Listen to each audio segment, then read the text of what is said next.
Good Monday, it's 1 o'clock, and that means it's time for another WFMY News 2 weather update. Good afternoon, I'm meteorologist Ed Matthews. We're tracking the possibility of strong and severe storms later this afternoon and into the evening. So we wanted to give you an update on WFMY Plus. We certainly appreciate you joining us.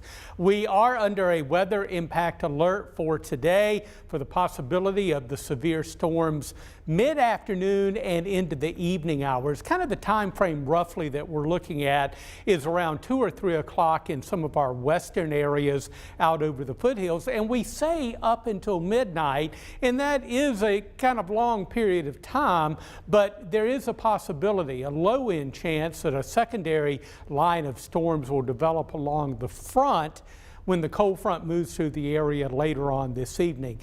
That part of the equation is not a guarantee. If that line of storms does not develop, the severe weather threat will be out and east of our area by around 8 or 9 o'clock this evening. But we'll be on the lookout for strong to severe storms, the possibility of some small hail and damaging winds. A bit of good news with an update within the past 30 minutes.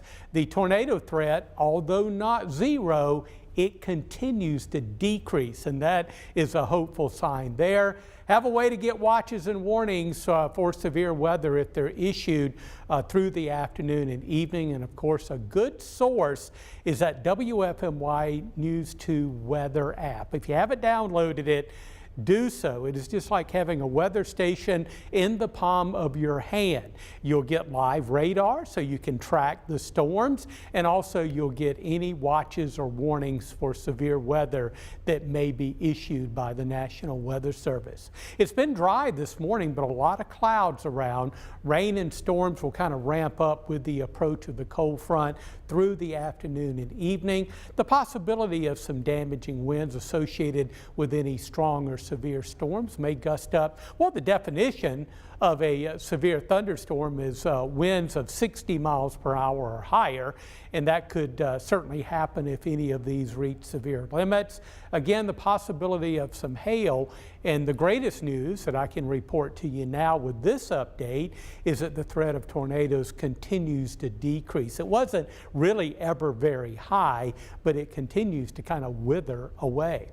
Now, we've had a lot of clouds across the area. Rain elements have tried to move into our area. We've had some measurable rain out over the mountains and a few sprinkles in the foothills, but the rain elements dry up before they make it into the triad, and essentially all we get are the leftover clouds. But there's an outside chance that that may help to at least lessen the blow with any severe storms later on today.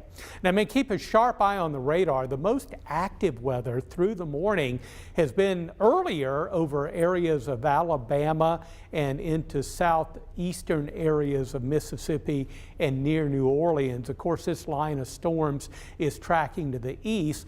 The kind of yellowish orange polygons are severe thunderstorm warnings, and we do have a tornado warning for a county in the southeastern part of Alabama.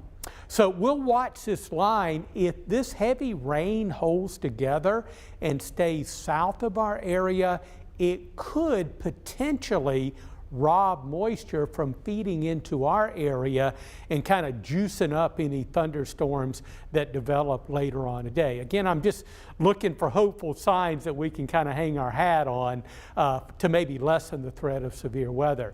But I throw these out just to kind of let you know what we as meteorologists look at behind the scenes when we're talking about and forecasting the threat of severe weather. So we'll see if that happens. The northern end of this line is not so well defined, so that may be evidence that some of the moisture associated with these storms over Georgia is kind of being blocked by these storms and not moving into areas of Tennessee and northern Georgia. Earlier, it looked as though that line may be intensifying a little bit, but in the most recent frames of the radar, it hasn't really intensified very much. Now, there's some heavy downpours just to the east of Knoxville and just moving into the southwestern areas of the mountains of North Carolina. And there is some thunder and lightning here, but you don't get into the severe weather threat until just south of the Atlanta, Georgia area. I think this is the line that we need to watch as we go through the afternoon and into the evening. Will there be enough energy in the atmosphere for these storms to get stronger once they cross over the Blue Ridge and move into the foothills and right here into the immediate triad? Now, if we look at our Futurecast forecast satellite radar model, we find this line moving into western North Carolina, moving into the foothills around 2 or 3 p.m. And it looks as though these are strengthening or at least holding together. But this would indicate maybe some strengthening or intensifying as we're getting heating. We're going to warm into the mid-70s today, and then that activity moving into the immediate triad. Looking at the time frame 4 to about 8 p.m.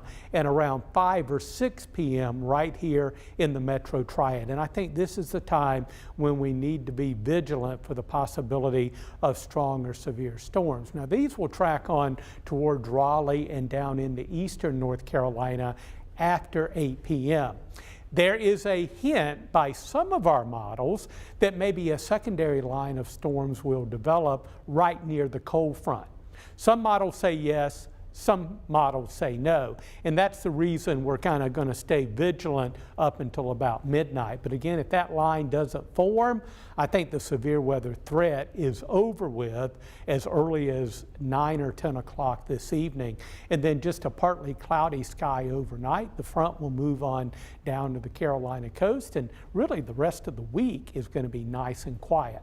So I talked about the extra cloud cover that we've had this morning maybe curbing the severe weather threat, and also those storms over Georgia robbing the inflow of moisture into our part of the Piedmont. And all that sounds good, and it is a distinct possibility, but I want to emphasize that that is not a guarantee. We're definitely not out of the woods, and we are still in the level 3, the enhanced risk of severe storms for mid-afternoon and into the evening hours. That extends through South Carolina and into areas of Georgia where they're seeing the rather active weather right now. Specifically from the triad eastward, we're in level 3. Southern Virginia and west of Winston-Salem is in level 2. But all of our area has a threat of severe storms. They will be scattered in nature, roughly between 2 or 3 o'clock and up until midnight tonight. Hopefully we'll be able to trim that end time down to around 8, 9, 10 o'clock if that second line of storms does not develop. Any severe storms would produce obviously damaging straight line winds of 60 miles per hour or higher, and the possibility of hail. And again, although we couldn't rule out an isolated spin-up tornado, it looks as though that threat is really on the decrease. And that is the good news that I have for this particular update that we're in now. So the cold front is still to our west. We will see at least some threat of strong or severe storms until it moves east of our area late evening. And the severe weather threat is over with by midnight, if not before. The front will move offshore by tomorrow. High pressure builds in.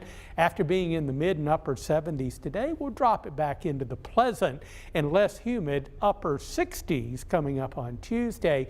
Wednesday, we're back up near 70. Now, through the week, this area of high pressure will build east and eventually offshore. At the same time, high pressure will build in the upper levels of the atmosphere, and that usually signals much warmer weather. And by Thursday and Friday, we could actually have temperatures into the mid-80s across the Piedmont, as you'll see on the 7-day coming up. So scattered showers this afternoon. Will be vigilant on the possibility of strong or severe storms. Maybe we can get through the rest of the day with a fairly quiet pattern, but we're on top of it for you. Temperatures up about 76. We'll keep a shower and storm chance in the forecast into the evening. Otherwise, after midnight, it'll be partly cloudy Lows will drop into the upper 40s. The rest of the week looking pretty quiet. 68 tomorrow, 70 with sun and clouds on Wednesday. But look at how we turn up the heat. Now, the good news about the higher temperatures is the fact that we're not going to have really much in the way of humidity. So 84, 85 will feel just like 84, 85 coming up on Thursday and for Friday. Stay with us here at WFMY News 2. We'll have another update on WFMY Plus coming up at 2 p.m. Chief Meteorologist Tim Buckley will be here to give you the latest as we track the possibility of severe weather later today. Have a great and safe afternoon.